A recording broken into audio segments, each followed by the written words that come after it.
Hello again. Here is the last part of your introduction to confidence intervals. And here we're going to determine the sample size.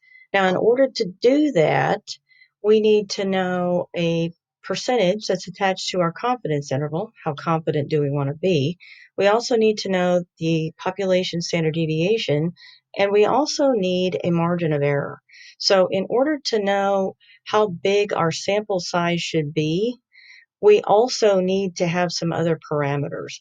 We need to have a percentage in mind for our confidence interval, and we also need to have an idea of what we want our margin of error to be.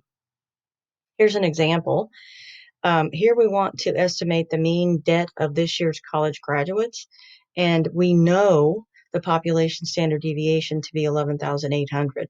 So the question is, how large a sample should be selected so that the estimate with a 99% confidence interval is within $800 of the population mean? So we know it's not asking us to do a confidence interval because it asks for how large a sample. Well, that means we need our formula for finding sample size. Remember, N stands for sample size.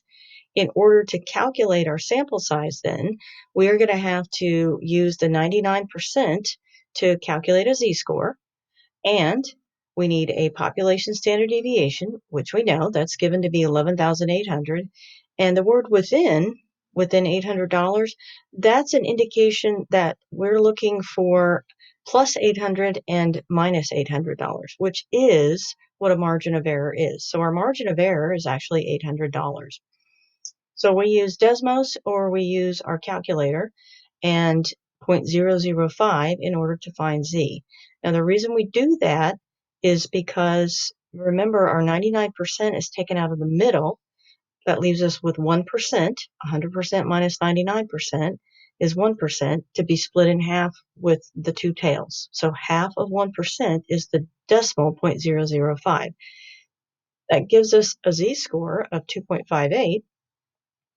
Our population standard deviation is given to us, 11,800, and we have our margin of error. Now remember, all of these numbers are squared. So we end up getting 1,448.18, which we always round up.